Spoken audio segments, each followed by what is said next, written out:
नमस्कार, मैं हूं मनोज वर्मा और आप देख रहे हैं अटेंशन। और अटेंशन में आज बात होगी आईटी की चोट, एक वोट एक नोट पर। जी हां, कांग्रेस फिर चंदा जुटा रही है। पार्टी ने एक वोट एक नोट अभियान शुरू किया है। दरअसल इनकम टैक्स ने कांग्रेस के खाते फ्रीज कर दिए हैं, जिस पर कांग्रेस का कहना है कि उनके पास चुनाव लड़ने के लिए पैसे ही नहीं हैं। यानी अब कांग्रेस वोट के साथ जनता से एक नोट की भी अपील कर रही है। हालांकि इस अभियान पर सियासत भी शुरू हो गई है। बीजेपी कांग्रेस पर निशाना साध रही है, लेकिन सवाल यह है कि क्या चंदे के बहाने कांग्रेस जनता के बीच अपनी पकड़ मजबूत करना चाहती है? क्या आईटी की कार्रवाई को वो मुद्दा बनाना चाह रही है? और कांग्रेस की क्राउड फंडिंग क्या बीजेपी के लिए किसी तरह की टेंशन पैदा करेगी? आज इन्हीं सवालों के आसपास चर्चा करेंगे, लेकिन पहले रिपोर्ट देखिए।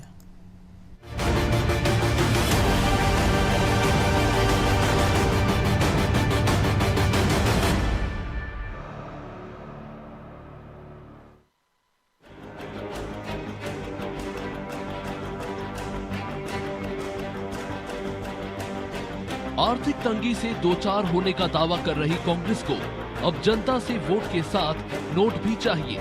ये तस्वीर भी इसी से जुड़ी है। भोपाल के न्यू मार्केट से पीसीसी चीफ जीतू पटवारी ने एक वोट एक नोट अभियान की शुरुआत की। दरअसल लोकसभा चुनाव से ठीक पहले आयकर विभाग ने कांग्रेस के बैंक खाते फ्रीज कर दिए, जिसको लेकर मध्य प्रदेश में सियासत गर्मा रही है। इसी के विरोध में कांग्रेस ने एक नोट एक वोट अभियान शुरू किया। हालांकि जिस तरह से जीतू पटवारी ने बीजेपी को घेरा, उससे तो ये लगता है कि इस अभियान के पीछे का मकसद कुछ और ही है। खैर, वो भी समझाएंगे, लेकिन उससे पहले पीसीसी चीफ का वो बयान सुनिए जिसमें वो बीजेपी को इसके लिए जिम्मेदार ठहरा रहे हैं। अभी रिसेंट जब आचार संहिता लग गई, तब कांग्रेस को जो बैंक में पैसा था उसके खाते सील कर दिए और जितना पैसा था उससे 50% पैसा सरकार के खाते में डलवा लिया। 1800 करोड़ रुपए का एक और नोटिस दे दिया। और आर्थिक अराजकता, कमजोरी राजनीतिक दलों में हो, इस तरह की प्रोसेस कर। हम जनता से प्रार्थना कर रहे हैं, कांग्रेस जनों से मेरा आग्रह है, जब भी वो चुनाव में प्रचार करने जाएं तो वोट के साथ 1 रुपया भी मांगे। एक वोट और एक नोट, ये हमारे अभियान है। कांग्रेस पहली बार क्राउड फंडिंग नहीं कर रही। इससे पहले उसने डोनेट फॉर देश अभियान चलाया था। हालांकि उस वक्त पार्टी को अपने ही नेताओं से फंडिंग नहीं मिली और अब एक वोट एक नोट के जरिए वो कितनी अर्निंग कर पाएगी, ये सवाल बना हुआ है। लेकिन कांग्रेस के इस चंदा अभियान पर सियासत शुरू हो गई है। बीजेपी कांग्रेस पर टैक्स चोरी समेत भ्रष्टाचार के आरोप लगा रही है। कांग्रेस को जब इनकम टैक्स की चोरी का नोटिस मिलता है, पूरे देश में बांध देते हैं। एक जमाना था जब सैया भाई कोतवाल तो डर काहेगा तो चल गया। मोदी सरकार में ये नहीं चलेगा कि कोई टैक्स की चोरी करे और वो बच जाए। मुझे तो ये पूछना है कांग्रेस के नेताओं से कि जो लोग अपने पार्टी के फंड की चोरी करते थे, उनकी टैक्स चोरी बहुत छोटी बात है। छत्तीसगढ़ कांग्रेस के कोषाध्यक्ष रामगोपाल अग्रवाल और पूर्व मुख्यमंत्री भूपेश बघेल के सलाहकार विनोद वर्मा, जो पार्टी में गबन किया, जो पार्टी के धन की अफरा तफरी की, पहले उसकी तो एफआईआर दर्ज करा दो। अब जरा एक नोट एक वोट अभियान के पीछे के मकसद को जान लीजिए। जानकारों का मानना है कि कांग्रेस इस अभियान के जरिए सीधे तौर पर जनता से कनेक्ट करना चाह रही है। इतना ही नहीं, कांग्रेस के खाते फ्रीज होने और कांग्रेस के आईटी विभाग को दिए गए नोटिस को भी वो चुनावी मुद्दा बनाना चाहती है। लेकिन कांग्रेस की रणनीति कितनी कामयाब होगी और जनता उस पर कितना भरोसा करेगी, ये 4 जून को साफ हो जाएगा। ब्यूरो रिपोर्ट, अनादि टीवी।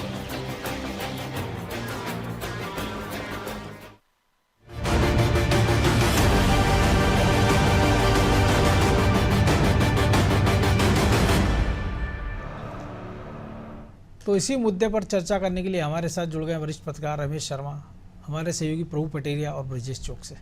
वो स्वागत है शर्मा जी आपका अनादि टीवी में। और क्राउड फंडिंग राजनीति में कोई नया विचार नहीं है। तमाम सारे नेताओं को हमने देखा है और आप तो हमसे पहले से देख रहे हैं कि एक ज़माने में नेता तो क्राउड फंडिंग से ज़्यादातर लोग चुनाव लड़ लिया करते थे। लेकिन जो कारण बताते हुए कांग्रेस एक वोट एक नोट की अपील कर रही है, तो मौजूदा जो परिदृश्य राजनीति का, उसमें लग रहा है कि कांग्रेस को इसमें कुछ सफलता हासिल हो पाएगी, या जो कांग्रेस कह रही जनता उस पर यकीन कर पाएगी? देखिए, मोटे तौर पर कांग्रेस को इससे थोड़ी बहुत सफलता तो मिलेगी। क्योंकि राजनीति में सब एक दूसरे के फार्मूले को उठाते हैं, वो चुराते हैं और उस आधार पर उसमें काम करते हैं। तो एक नोट और एक वोट का अभियान था, ये एक जमाने में जनसंघ करता था। और जनता पार्टी की जो 77 का चुनाव था, जब आपातकाल के बाद का, वो मान करके चलिए कि उसमें चुनाव प्रचार में जितना ध्यान दिया गया था उससे ज्यादा एक नोट और एक वोट पर था। अटल बिहारी वाजपेयी जहां जाते थे, आरिफ बेग जहां जाते थे, जितने बड़े नेता जहां जाते थे, वो इससे पहले 25-30 आम सभाओं में ऐसी चादर और कार्यकर्ता तैयार रखते थे। आम सभा के बाद फिर 4 लोग चादर पकड़ते थे, 4 कोना, और पूरी सभा में निकलते थे और उसमें नोट उसमें आते थे। तो कुल मिला इसी तरीके से अगर आप देखेंगे राम मंदिर अभियान में भी, चाहे वो शिला पूजन का अभियान हो या निधि समर्पण निधि का अभियान, घर घर गए हैं तब वो समर्पण जुटा है। तो मोटे तौर पर बिल्कुल इसी फार्मूले पर अब कांग्रेस चल रही और एक नोट और एक वोट का उन्होंने अभियान चलाया है। इसका कहीं ना कहीं इमोशनली लाभ उनको मिलेगा। वोट में कितना मिलता है, एक वोट का मिलता है, ज्यादा का मिलता है, लेकिन इससे लाभ तो मिलेगा। अब दूसरा सवाल जो आपने आईटी का पूछा, आईटी ने कोई पहली बार उनको नोटिस नहीं दिया है। आईटी पिछले 4 वर्षों से उनको लगातार नोटिस दे रही है, जिसका वो जवाब ही नहीं दे रहे। मुझे अगर आईटी हर किसी को जवाब दे नोटिस लगाती है, हम लोगों में से भी हो सकता है, आप में से भी किसी को नोटिस आया हो, एक जमाने में मुझे एक बार नोटिस आए, तो नोटिस आता है तो आईटी को हमको उत्तर देना। कहीं ना कहीं अगर हम नियमों का पालन नहीं करेंगे, तो अगर कांग्रेस नियमों का पालन नहीं करेगी, आईटी को उत्तर नहीं देगी, तो आफ्टर आदर्श का स्थापना कैसे होगी? सामान्य जन कैसे फिर नियमों का पालन करेगा? कानून आईटी का तो उनका ही बनाया हुआ है, उन्हीं का कानून बनाया हुआ, उन्हीं का आईटी डिपार्टमेंट बना हुआ और उन्हीं का सिस्टम बनाया हुआ, उस सिस्टम को आप पालन नहीं कर रहे। तो स्वाभाविक रूप से ये दो अलग अलग बातें हैं, लेकिन एक नोट एक वोट जो है ये प्रभाव तो डालेगा। जी तो प्रभु जी, प्रभाव डालेगा आपके हिसाब से भी, क्योंकि शर्मा जी कह रहे हैं निश्चित तौर पे, लेकिन जिस आईटी नोटिस की आड़ में सब कुछ हुआ है उस पर तो अभी हमने देखा सुप्रीम कोर्ट में भी हलफनामा हो गया, आईटी डिपार्टमेंट ने भी कह दिया कि चुनाव तक उनकी ऐसी कोई मंशा नहीं है, जो कुछ हुआ है वो इलेक्शन जून के बाद होगा। और दूसरा जो 1200-1500 करोड़ की बात है, लेकिन जो 2000 करोड़ के आसपास जो चंदा मिला है अभी इलेक्ट्रल बॉन्ड के माध्यम से बीजेपी को 6500 करोड़, वो है। एडीआर की जो रिपोर्ट बताती देश में 90% सांसद या विधायक, जनप्रतिनिधि, उम्मीदवार जो हैं वो सब करोड़पति है। मध्य प्रदेश में हम बात करें तो अभी तक जो नामांकन हुए देश भर में, उनमें जो पहले 5 लोग हैं उनमें से 3 कांग्रेस के जो देश भर में सर्वाधिक अमीर हैं। नकुल नाथ की अपनी संपत्ति आप देख लो तो वो बता रही है कि करोड़पतियों की संख्या कितनी कांग्रेस में। और ऐसे में अगर एक आदमी जो वोटर है वो सुबह ये पढ़ता है एडीआर की रिपोर्ट या चुनावी हलफनामा कि कांग्रेस के या किसी पार्टी के फलाने नेता के पास इतने सैकड़ों करोड़ की संपत्ति है, इतने के गहने हैं, इतने हथियार है, और दूसरी तरफ बगल में पढ़ता है कि उसके नेता कह रहे साहब हमारे पास पैसा नहीं है, एक वोट एक नोट चाहिए, तो क्या उसके गले तोड़ने वाले हैं ये सब तर्क? देखिए मनोज जी, 2-3 अलग अलग बातें हैं जो रमेश शर्मा जी कह रहे हैं, वो बिल्कुल उनका अनुभव है, पुराना दौर उन्होंने देखा है। जनसंघ के दौर पे जब विपक्षी पार्टियां कहती थी कि उनके पास खाने के लिए नहीं है, वो चने मुर्रे खाकर चुनाव प्रचार करती थी, अपने कार्यकर्ताओं को चना चबेना पार्टी बना के कहलाती थी वो, क्योंकि उनको वो यही परोसा जाता था, गरीबी गरीबी गरीबी की स्थिति होती थी। और वो चुनाव लड़ते थे तो जनता से सहयोग मांगते थे, बिल्कुल चादर फैलाकर या थैली लेकर। तो एक परंपरा, उससे एक जब आप सामने वाले से सिर्फ वोट मांगते हैं तो उसको लगता है एक अलग रिश्ता बनता है। जब वोट के साथ उससे सहयोग राशि नोट मांगते हैं तो निश्चित तौर पर उसका एक अलग रिश्ता जुड़ता है। उसको ये लगता है कि इसमें मेरी भूमिका है, दोहरी भूमिका है इसमें, मैंने आर्थिक तौर पर इसकी भी मदद की है और ये कल के दिन मेरे काम भी आ सकता है या मेरे क्षेत्र का विकास करेगा, कहीं ना कहीं इससे जुड़ा होता है। ये बिल्कुल आजमाया हुआ नुस्खा है पुराना, जो धीरे धीरे बीच में प्रचलन से बाहर हो गया। और अब कांग्रेस को एक नया मुद्दा मिल गया है कि जब उन पर इनकम टैक्स के नोटिस आए हैं, उनके खाते फ्रीज कर दिए गए, तो निश्चित तौर पर कांग्रेस को उस बात को जनता के दिमाग में बैठाना है। तो उसका एक तरीका उन्होंने ये निकाला है, एक नोट एक वोट। कि आपसे हम वोट मांगने तो आए, इसी बहाने वो घर घर जाकर वो लोगों को ये बता रहे कि भैया हमारे तो खाते ही फ्रीज कर दिए इनकम सरकार ने, तो इसलिए जो है आप हमारे को मदद कीजिए, हमको दबाया जा रहा है। जिस तरीके की मंच पर उनके नेता बातें करते हैं, आपने देखा होगा दिल्ली की रैली में कांग्रेस के राष्ट्रीय अध्यक्ष ने जो कहा, क्रिकेट का उदाहरण दिया कि मैदान में बराबर पिच पर एक जैसा मौका सबको मिलना चाहिए दोनों टीमों को। तो निश्चित तौर पर ये कहीं ना कहीं पिच खोद दी और कहा जा रहा है, हाँ, तो कहीं ना कहीं ये जो है जनता के मन में बिठाने की बात है। और ये जो कांग्रेस ये नया नहीं कर रही है, मध्य प्रदेश के लिहाज से हम देखें तो अभी हाल में जो 3 महीने पहले विधानसभा के चुनाव हुए, 4 महीने पहले, उसमें मध्य प्रदेश के मुख्यमंत्री जो कि 17.5 साल मुख्यमंत्री रहे शिवराज सिंह चौहान, वो अपने चुनाव क्षेत्र में गुल्लकें बच्चे उनको भेंट कर रहे हैं, लोग पैसा इकट्ठा करके दे रहे हैं, एक फूल वाली महिला उनको अपनी सोने की अंगूठी दे रही है, तो उनको जरूरत नहीं होगी, शिवराज सिंह चौहान को भी इतना खर्चा नहीं होगा या जरूरत नहीं, लेकिन लोग दे रहे हैं। तो ये रिश्ता जोड़ने की बात है कि एक गुल्लक यदि कोई बच्चा दे रहा है तो उससे एक संदेश बड़ा जा रहा है, सभी वोटरों तक एक संदेश जा रहा है, उनके घर घर तक जा रहा है कि फलाने की बच्ची ने गुल्लक दी तो दूसरी घर की बच्ची भी यदि गुल्लक देने आ जाती है तो निश्चित तौर पर उसका प्रभाव पड़ता है। तो ये जो रिश्ता जोड़ने की एक जो कवायद है वो उसकी कड़ी में, आपको याद कीजिए बहुजन समाज पार्टी का दौर, मायावती को थैली भेंट की जाती थी, या राजनारायण जैसे पुराने नेता थे उनको भी थैलियां भेंट की जाती थी। तो एक परंपरा थी थैली भेंट करने की कि आप जो है जनता उसमें सहयोग करके आपको अपना प्रतिनिधि बनाकर भेज रही है। अब ये हो रहा है कि सामने वाला तो सक्षम है, करोड़ों अरबों की संपत्ति को घोषित करता है, और वो जब सिर्फ वोट मांगने जाता है तो जनता से वो जुड़ाव महसूस नहीं हो पाता है, जनता को उसको अपना अधिकार दिखाई नहीं देता है। यदि तो उस अधिकार की जो बात है वो रेखांकित यहाँ पर होती है, और निश्चित तौर पे ये कांग्रेस को कहीं ना कहीं तो फायदा ये पहुँचाएगी। ब्रजेश जी फायदा पहुँचाएगा, लेकिन एक और भी चीज़ है कि जब जो आदमी, अभी कुछ महीने पहले हमने देखा जनवरी में राम मंदिर का उद्घाटन हुआ है, और उसके पहले जब चंदा शुरुआत हुई थी तो कांग्रेस के तमाम बड़े नेताओं ने कहा था कि लोग चंदे का हिसाब नहीं देते, हम चंदा नहीं देंगे, चंदा खा गए हैं। तो सवाल तो ये भी पूछा जाएगा, जब आदमी एक वोट एक नोट मांगने उसके दरवाजे पर आएगा तो बहुत सारे ऐसे होंगे, क्योंकि वो तो गेट देख के जाएगा नहीं कि ये किस व्यक्ति विशेष के यहाँ जा रहा है या किसी पार्टी विशेष से जुड़े आदमी के यहाँ। तो ये सवाल तो उसको भी जवाब देना पड़ेंगे। और दूसरा, अभी जब कुछ महीने पहले कांग्रेस ने कैंपेन शुरू किया था, 138 साल जो हुए थे कांग्रेस की स्थापना के, कि 138 रुपये से लेके 1,38,000 तक आप पार्टी को डोनेशन दे सकते हैं। मध्य प्रदेश के जब चंदे की बात हुई थी तो जहाँ के प्रभारियों ने भी यहाँ पर नाराज़गी जताई थी कि आप उतना तरीके से कलेक्शन नहीं कर पाए। तो जब पूरी पार्टी फ्री थी, केवल उसको चंदा इकट्ठा करना था, तब वो ये काम नहीं कर पाए।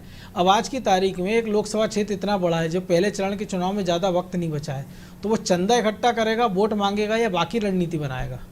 देखिए मनोज जी, सिर्फ जुड़ाव के लिए है, जो शर्मा जी ने भी कहा, जो प्रभु जी ने भी कहा, लेकिन कांग्रेस को चंदा देने की बात आ रही है, या कांग्रेस उस अभियान को धरातल पर कैसे उतारेगी, ये सबसे बड़ा सवाल है। बीजेपी की बात कर लें, हम जनसंघ की बात कर लें, तो उनका पूरा नेटवर्क है, वो चंदा अपने कार्यकर्ताओं से लेते आते रहे हैं, पहले से भी अलग अलग तरीके से लेते हैं, वो स्थायी सदस्यों के अलग लेते हैं, और चंदा किस तरह से लिया जाता है वो अलग। जो आपने कहा है कि कांग्रेस भी ऐसी कोशिश करती है, तो कांग्रेस में चंदे की जो सवाल उठाती है, चाहे राम मंदिर का चंदा हो, चाहे अन्य आरोप जो लगाती है, कांग्रेस की दुर्दशा क्यों हुई है? कांग्रेस क्या पहली बार चंदा ले रही है? चंदा हमेशा लेती रही है मनोज जी, सदस्यता अभियान भी हमेशा चलाती रही है, लेकिन उसमें फर्जीवाड़ा भी हमेशा होता रहा। आज कांग्रेस की ये दुर्गति है, आप देखिए नेता करोड़पति हो गए, उसके संगठन में उसके हालात ये हैं कि पीसीसी के खर्च नहीं उठा पा रहे हैं, वो दुकानें चलाते थे जवाहर चौक पे पुराने कार्यालय से, जवाहर भवन पे, आप देखिए उनकी क्या स्थिति हो गई है। और इसी तरह से यदि जिलों में देखें, लगातार इतने सालों तक सत्ता में केंद्र में रही है, मध्य प्रदेश में रही है बीजेपी से, कार्यालय नहीं है उसके पास, तो पैसा तो पहले भी आता रहा होगा ना, कहाँ गया वो? तो क्या ये चंदे से वो लड़ेंगे? यदि आप जबलपुर के उम्मीदवार की बात कर लें या छिंदवाड़ा के उम्मीदवार की बात कर लें, संपत्ति का ब्यौरा देख लीजिए, ये चंदा जुटा नहीं रहे वहाँ पे। ये सिर्फ मैसेज दे रहे हैं ये बताने के लिए कि हम पर केंद्र की सरकार, बीजेपी की सरकार, मोदी सरकार किस तरह से अत्याचार कर रही है, हमारे खाते सीज कर दिए, हमारी पार्टी के पास फंड नहीं है। ये एक सहानुभूति बटोरने के लिए रणनीति है, अब तो उस पर भी रोक खत्म हो गई है। तो आप देखिए, ये सिर्फ चंदा बटोरने की जरूरत नहीं है, चंदा उतना घर घर जाके मांगने वाले भी नहीं है, क्योंकि उनके पास ना इतना संगठन है। सिर्फ एक मैसेज देने की बात है कि हाँ हमें चंदा चाहिए। कितना चंदा कलेक्शन होगा इसका अभी तक ना कोई रिकॉर्ड है, ना कुछ रिकॉर्ड रहने वाला है, ना कोई संगठन के फंड उसमें जाने वाला। जिस तरह से पहले तो एक तरह से संगठन के लिए अभियान चलाया था, आपके राष्ट्रीय अध्यक्ष ने कितना दिया, 1.25 लाख रुपए आपने दिए। क्यों नहीं आप सबसे पहले विधायकों से ले लें, अपने लोकसभा सदस्यों से ले लें, राज्यसभा सदस्यों से ले लें कि 1-1 महीने की तनख्वाह दे दीजिए। आप लोगों से तो चंदा ले रहे हैं, तो पहल तो वहीं से करिए ना, जो बीजेपी करती रही है पहले। नकल कर रहे हैं आप, फार्मूला बीजेपी का अपना रहे हैं, लेकिन उस फार्मूले पे क्या असल में आप उस तरह से कार्रवाई कर रहे हैं? या जो करोड़पति हैं, जिन्होंने पार्टी ने इतना मान सम्मान दिया है, क्या जो उम्मीदवारों ने नहीं दिया कि भाई हमारी पार्टी की हालत खराब है, 5 लाख रुपए मैं चंदा दे रहा हूं, फिर आप जाके मांगिए पब्लिक से चंदा कि हमें आप 1-1 रुपए दीजिए, हमने अपनी पार्टी के लिए दिया है, हमारी पार्टी के पास पैसा नहीं है, हम पे इतना अत्याचार हो। ये सिर्फ एक मैसेज देने की बात है कि हमारे पास पैसा नहीं, हमारी पार्टी के सारे खाते सीज कर दिए गए, ताकि एक सहानुभूति बटोरी जा सके। मुझे नहीं लगता कि इसका कुछ असर होगा।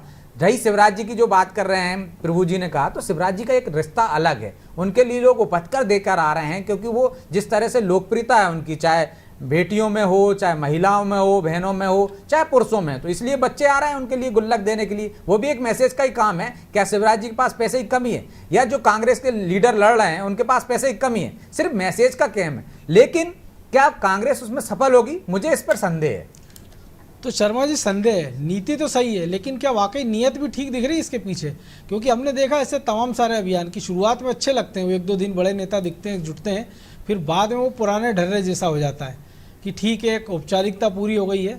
और हो सकता है कि ये आशंका भी हो सकती है कि एक ब्लैक मनी को वाइट भी कर लिया जाए कि भैया चंदे में पब्लिक ने मुझे तो 50 लाख रुपया दे दिया था, उससे मैंने चुनाव लड़ लिया है, या मुझे 1 करोड़ रुपया मिल गए थे, या मुझे 30 लाख मिल गए थे।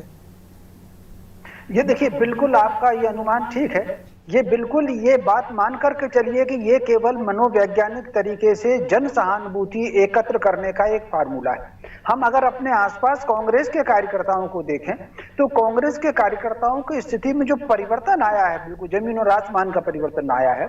उन्होंने जितने लोगों को टिकट दिया है वो ज्यादातर अपने सक्षम है, खुद भी अपना चुनाव लड़ सकते हैं, लेकिन फिर भी ये इस तरीके से बात कर रहे हैं। तो कुल मिलाकर के ये जन सहानुभूति लेने का एक फार्मूला है। कितना प्रभाव पड़ेगा ये नहीं कहा जा सकता, लेकिन प्रभाव तो थोड़ा बहुत इसका पड़ने ही वाला है। क्योंकि कई बार जब निकलते हैं, हम अपने देखें, मान लीजिए हम चारों लोग बैठे हुए हैं, तो हम चारों लोगों के सामने कोई सड़क चलता व्यक्ति आएगा भी तो 3 लोग आएंगे तो एक जने को तो थोड़ा बहुत अपन दे ही देंगे। तो कुल मिलाकर के ये दे देंगे, और जिसको देते हैं उससे कहीं ना कहीं एक थोड़ा सा अटैचमेंट भी हो जाता है कि यार इसको अपन ने पैसा दिया हुआ। तो कुल मिलाकर के ये जन सहानुभूति का एक फार्मूला उन्होंने निकाला हुआ है। और इसकी एक और बात मैं कहता हूँ जी, जहां तक कदाचार की बात है, तो कदाचार कांग्रेस के शासन में 1947 पहले दिन से है, और ये किसी और ने नहीं उठाया था। नेहरू जी के अपने दामाद थे फिरोज गांधी, उन्होंने पार्लियामेंट में उठाया था। वो पार्लियामेंट में उठाया तो दक्षिण भारत के उद्योग मंत्री थे, उनका इस्तीफा हुआ और एक अधिकारी जेल में गया। जब लाल बहादुर शास्त्री जी थे तो एक कमेटी बनी मंत्रियों के भ्रष्टाचार पर। कल्पना कर सकते हैं, कांग्रेस के राज में मंत्रियों के भ्रष्टाचार पर कमेटी बनी, उसने रिपोर्ट दी और कहा कि 15 मंत्री हैं जिन पर आरोप है कदाचार के। तो कुल मिलाकर के और जितने बड़े भ्रष्टाचार हुए हैं वो सब उनके लोगों के आसपास रहे। मध्य प्रदेश के एक मुख्यमंत्री का भी किस्सा बड़ा चर्चित है कि उन्होंने तो चेक से रिश्वत ले ली थी। जी हाँ, चेक से, निश्चित रूप से चेक से रिश्वत ले ली थी। और फिर मुझे नाम अर्जुन सिंह जी पर लॉटरी के नाम पर कितना गड़बड़, चौराट लॉटरी घोटाला आपने भी सुना होगा, तो लॉटरी के नाम पर आरोप लगते रहे। तो कांग्रेस के कार्यकर्ता सक्षम है, फिर भी एक नोट ये, फिर वो न्यू मार्केट में गए, मीडिया को साथ में लेकर के गए। तो स्वाभाविक रूप से ये केवल प्रचार का अभियान है, मुद्दा बनाने का इसका अभियान है और जन सहानुभूति लेने का अभियान है। इसका मेरी दृष्टि में थोड़ा बहुत तो प्रचार पड़ेगा, असर पड़ेगा। कितना पड़ेगा तो अब ये नहीं कह सकता, वो 1 वोट का हो कि 10 वोट का हो, लेकिन थोड़ा बहुत पड़ेगा। जी, तो प्रभु जी, जो बदलते दौर की सियासत है, चंदे की हम बात कर रहे हैं, लेकिन हम 2 चीज़ों पे इसलिए कि नितिन गडकरी जो शायद मोदी का सबसे लोकप्रिय होंगे मंत्रियों में, वो कहते हैं कि मैं ना कार्यकर्ताओं को चाय पिलाऊंगा, ना झंडे बैनर लगाऊंगा, घर घर जाके वोट मांगूंगा, कोई खर्चा नहीं करूंगा। देश की वित्त मंत्री जिसके पास ये कि घर आदमी का बजट बनाने का उनके पास है, वो कहती है मेरे पास इतना पैसा नहीं है कि मैं चुनाव लड़ पाऊँ। तो देश में जो ऐसी परिस्थिति है, और एक तरफ कांग्रेस के नेता कह रहे हैं कि हम पास चुनाव पैसे, हम जो है चंदा करके चुनाव लड़ेंगे, तो ये जो परिस्थिति है आम आदमी देखता होगा, उसके दिमाग में तो कई सारे सवाल उठते होंगे ना। देखिए मनोज जी, नितिन गडकरी ने प्रमाणित किया है कि वो जो भी काम करते हैं प्रामाणिक तौर पर करते हैं। उनने महाराष्ट्र में देश की पहली जो है मुंबई पुणे एक्सप्रेस वे बना के दिया, और पूरे देश की सड़कों का कायाकल्प यदि हो रहा है तो उनके जरिए हो रहा है। पूर्ति ग्रुप के जरिए वो अपने क्षेत्र में, जहां नागपुर में रहते हैं वहां पर भी, ग्रामीण क्षेत्रों में भी सोलर से लेकर तमाम काम कर रहे हैं, लोगों के जीवन स्तर को ऊपर उठाने का काम कर रहे हैं। तो निश्चित तौर पर उनका एक ऐसा काम है कि ना उनको वोट मांगने जाने की जरूरत है, ना उनको किसी को चाय पिलाने की जरूरत है। जनता उनको खुद ही वोट देने आई, क्योंकि वो कई सालों से वो काम करके ग्रामीण क्षेत्रों से लेकर छोटे तबके सबका जीवन स्तर ऊंचा उठा रहे हैं। जहां तक आपने वित्त मंत्री की बात कही, तो वित्त मंत्री को जहां से टिकट दिया जा रहा था, हो सकता है उनको वहां से चुनाव जीतने की संभावना ना दिख रही हो, तो उन्हें ये बहाना बना दिया। क्योंकि भारतीय जनता पार्टी वो पार्टी है जिसको आप ही बता रहे हैं कि सबसे ज्यादा चंदा मिला। जब पार्टी आपको चुनाव लड़ा रही है, यदि आपको चुनाव मैदान में उतरना है, पार्टी के टिकट, तो पार्टी आपका खर्चा उठाने को तैयार है। पार्टी नहीं उठाएगी तो आप भी 1 वोट 1 नोट कर लीजिए, किसने रोका दिया मैं आपको भाई चुनाव लड़के इसीलिए आना? मैंने सवाल लेकिन पूछा चूंकि वो है। पिछले दरवाजे से राजनीति में आई हैं, राज्यसभा से रहना उनको पसंद है, वो चुनावी सीधे फेस नहीं कर सकती हैं, तो शायद इसके लिए उन्होंने एक बहाना बनाया और एक इंटरव्यू उन्होंने इस तरीके की बात करके अपना एक अलग लाइन ले ली। तो दोनों अलग अलग मामले हैं, लेकिन ज़्यादातर नेताओं के साथ यदि हम बात करें तो ये बिल्कुल ये जो है जन भावना को उभारने का, जन संवेदना को प्राप्त करने का एक माध्यम, एक वोट एक नोट, ये सालों से चला आ रहा है चुनाव के साथ। ये पुराने चाहे हर पार्टी करती रही है। अभी मुझे याद है, मैं पिछले विधानसभा चुनाव में ग्वालियर अंचल में गया था, जो प्रद्युम्न सिंह तोमर जो मंत्री हैं आज भी, उस समय भी ऊर्जा मंत्री थे, वो भी जब चुनाव प्रचार कर रहे, वोट मांगने जा रहे थे, घर घर तिलक लगाकर उनको नोट दिए जा रहे थे, वो बाकायदा बड़े नोट भी ले रहे थे, पैर भी छू रहे थे। तो तब भी चल रहा था, सक्षम व्यक्ति हो या असक्षम ना हो, हर व्यक्ति की ये चाह है कि जनता से उसको कुछ ना कुछ सहयोग मिले। उसको ज़्यादा प्रचारित भी इसीलिए करते हैं, जो अभी आपने थोड़ी देर पहले कहा कि उनको जब दिखाना है, चुनावी खर्चे का ब्यौरा देना है अपने चुनाव के दौरान हफ्ते, तो उनको दिखाना है कि पैसा कहाँ से आया, इतना पैसा कहाँ से खर्चा किया, क्योंकि आजकल हर चीज़ तो इनकम टैक्स के रडार पर है। तो निश्चित तौर पर एक ये चंदे का गणित भी इसमें हो सकता है कि आपको जनता ने इतना सहयोग दिया, खर्चा आप अपनी जेब से कर लीजिए, जन सहयोग जोड़ लीजिए, बाकी पार्टी फंड हो गया। तो एक तरीके से ये भी एक तरीका होता है उसको ढांकने छुपाने का और जनता को जुड़ाव भी प्राप्त करने का। प्रचार का प्रचार हो गया, काला धन सफ़ेद हो गया, आप चुनाव के खर्चे भी आप साबित कर पा रहे हैं कि आपके पास इतनी आय हो गई है। जिस तरीके से इलेक्टोरल बॉन्ड में है कि कंपनी का जो खबरें आई हैं कि कंपनी की साल भर की इनकम तो 2 लाख रुपए है, लेकिन उसने जो इलेक्टोरल बॉन्ड खरीद के किसी पार्टी को 200 करोड़ के दे दिए। तो बिल्कुल उसी तरीके का है ये पूरा मामला। एक वोट एक नोट भी, चाहे कांग्रेस हो, बीजेपी हो या और कोई भी दल हो, यदि प्रत्याशी यदि सक्षम है और यदि नोट मांगने निकला है तो निश्चित तौर पर मान के चलिए कि वो जनता को संवेदनाएं लेना चाहता है, लेकिन इसके साथ ही कुछ तो ना एक कुछ लिमिट छुपाना में भी ही चाहता है। करेगा ना वो। और दूसरी तरफ हम देखते हैं राजनीति में, आप एक नोट तो मांग रहा है, क्या वो जनता को भी पता है कि नेता किस तरह से पैसे बांटते हैं, शराब बांटते हैं, ये आपसे भी नहीं छिपा, किसी से नहीं छिपा, जनता से भी नहीं छिपा, तो कैसे भरोसा करेगा कि एक नोट ही दे देंगे और वो आपको वोट भी दे देगा? देखिए ब्रजेश जी, भारतीय लोकतंत्र की ये सबसे दुर्भाग्यपूर्ण स्थिति है कि जिस चुनाव में जो नेता ईमानदारी की बात करते हुए पूरी राजनीति करते हैं, जब चुनाव लड़ते हैं सबसे ज़्यादा बेईमानी वही करते हैं। लोकसभा का कोई सा भी चुनाव 10 करोड़ से कम खर्च में आजकल नहीं होता है। बिल्कुल। आप अंदाजा लगा लीजिए। और खर्च की सीमा क्या रखी है चुनाव आयोग ने, वो क्या उतना खर्चा करता है आदमी? संसाधन जितने लगाए जाते हैं, तो यहाँ तो शुरुआती गलत से है, उस गलत पर हम कितना पर्दा डालें या कितनी बात करें। यहाँ तो जो चल रहा है वो सिस्टम, यदि वो नोट मांग कर वो अपने कुछ काले को सफ़ेद करना चाहता है तो करने दीजिए उसको, क्योंकि उसको आना उसी धारा पे है। चुनाव जीत जाएगा, उसके बाद उसको वही बात करनी, ईमानदारी की बात करनी, चाहे किसी भी दल का व्यक्ति हो या कोई भी व्यक्ति हो। तो निश्चित तौर पर ये केवल और केवल प्रचार की शोशेबाजी है, जनता को भ्रमित करने का खेल है, उसको अपनी तरफ आकर्षित करने का खेल है, इससे ज़्यादा कुछ नहीं। दूसरा ब्रजेश जी, जो इंटेंशन है कांग्रेस का कि एक तरह से इनकम टैक्स को कटघरे में खड़ा करना, कि ये देखिए पार्टी के खिलाफ ये चुनाव नहीं लड़ने देना चाहते हैं, नेताओं को जेल डाल रही है ईडी, सीबीआई छापे मार रही है और बचा कुचा काम इनकम टैक्स किए दे रही है। तो ये जो सहानुभूति गेन करने का प्रयास है वो इस एक वोट एक नोट से साल होता दिख रहा, सत्ता दिख रहा आपको? मुझे नहीं लगता मनोज जी कि इस पे सहानुभूति, क्योंकि जनता को दिखता है। एक सांसद के पास 156 बैग मिलते हैं, 225 करोड़ मिलते हैं, मशीनें आपकी किस तरह से गर्म हो जाती हैं नोट गिनते गिनते, तो ये भी तो पब्लिक देखती है। ईडी ने जिनके छापे मारे हैं उनके नोटों की गड्डियां मिली हैं, बोरियां भरी मिली हैं। ताजा फोटो 500-500 की नोटों की गड्डी पे सो रहे हैं वो। आप देखिए तो कैसे भरोसा करेगी जनता कि आपके पास बहुत गरीब हो और आपको इनकम टैक्स ने जिस पर भी छापा मारा है, आपसे हिसाब लिया है ना, आम लोगों पर भी मारते हैं, व्यापारियों पर भी मारते हैं, लेकिन हो हल्ला क्यों होता है? सिर्फ 3% लोगों पर कार्रवाई हो रही है, वो है राजनेता। बाकी के तो आम लोगों पर हो रही है, व्यापारियों पर हो रही है, उद्योगपतियों पर हो रही है। इनकम टैक्स के नोटिस तो आज की तारीख में किसान का भी यदि खाते में ज्यादा आ जा राशि तो उससे भी इनकम टैक्स पूछताछ कर लेता है। तो इसमें हाय तौबा करने की जरूरत क्या है? मुझे नहीं लगता है कि जनता इस पर सहानुभूति, जब उसको नोट दिखेंगे कि किस तरह से भ्रष्टाचार हो रहा है, किस तरह से नोट इकट्ठे हो रहे हैं। आपने देखी कि नोटबंदी हुई थी तो किस तरह से लोगों को लगा कि, कांग्रेस को भी लगा कि सहानुभूति होगी, लोग कतार में लगे, लेकिन किसी को कोई दिक्कत नहीं हुई। किसी ने यदि सरकार के खिलाफ वोट नहीं किया, आप देखिए उनको लगा कि बड़े नेताओं के साथ चोरी पकड़ी गई। चोर कौन समझता है आज की तारीख में जनता?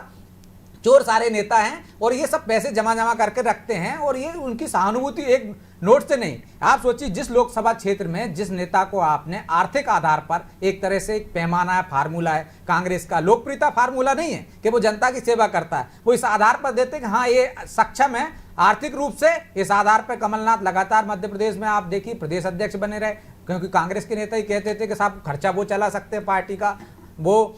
और दूसरी बार आप देखिए कि जिस तरह से नेता आप जिस क्षेत्र का है उस क्षेत्र में आपने उम्मीदवार, उसको क्षेत्र के लोग नहीं जानते कि करोड़पति आदमी है, कितना क्या व्यवसाय चल रहा है। यदि आप उसको 1 करोड़ रुपए दे भी दोगे, आप एक तरह से दे भी देते हैं आप किसी को, लेकिन सहानुभूति नहीं रहती आपकी। आप किसी, जैसे शर्मा जी कह रहे थे अभी कि आप किसी 5 लोग कोई भिखारी मिल जाता है चंदा दे देते हो, लेकिन आपके मन में आता है कि एक साला झूठ भी बोल रहा है, ऐसे मामले भी आते हैं। तो मुझे नहीं लगता कि सहानुभूति का कोई फायदा हो। तो इसमें एक तरह से माहौल बनाने की, मुद्दा बनाने की कोशिश की जाती है कि जनता को यह बताया जाए कि हमारे साथ कितना अत्याचार हो रहा है, ये साम दाम दंडभेद अपना रहे हैं, इनके पास पैसा है, पैसे से आपका वोट खरीद रहे हैं और हमारे पास पैसा नहीं है, इसलिए हम आपसे भीख मांग रहे हैं एक तरह से। लेकिन ये मुझे नहीं लगता कि चुनाव में ज्यादा असर कर पाएगी। चंदा भी वही लोग देते हैं मनोज जी। यदि कांग्रेस का कार्यकर्ता है तो वो 1 रुपए की जगह 10 रुपए दे देगा, बीजेपी के कार्यकर्ता भी ये दे देगा कि मेरे पड़ोसी नेताजी हैं कांग्रेस से चंदा मांग रहे हैं, इनको 1 रुपए दे दो। क्या वोट दे देगा वो? व्यापारी हम देखते हैं कि चंदा सबको देते हैं, चाहे वो बीजेपी मांग ले जाए, चाहे कांग्रेस मांग ले जाए, चाहे निर्दलीय मांगने जाए, लेकिन वोट तो किसी एक को ही देता होगा ना। तो चंदे से मुझे नहीं लगता मनोज जी को कुछ फर्क पड़ता होगा। बिल्कुल गंदा है पर धंधा है, लेकिन है तो चंदा। बहरहाल समय इतना ही है। बहुत धन्यवाद शर्मा जी आपका। तो चंदे पर लेकर सियासत तो होना ही थी और माहौल भी ऐसा और मुद्दा भी ऐसा है, क्योंकि लोकसभा चुनाव की दुंदुभी बच चुकी है, पार्टियां ढकम ठोक रही है। और अगर आईटी के कार्रवाई के भरोसे ही सही या उस पर सवाल उठाने की दौड़ में ही सही अगर ये होता है कि आप किसी पार्टी विशेष को कटघरे में खड़ा कर दें और सहानुभूति हासिल करने का प्रयास करें, तो कोई भी राजनीतिक दल इससे चूकना शायद नहीं चाहेगा। अटेंशन में आज इतना ही। मुझे दीजिए इजाज़त और आप देखते रहिए अनादि टीवी। नमस्कार।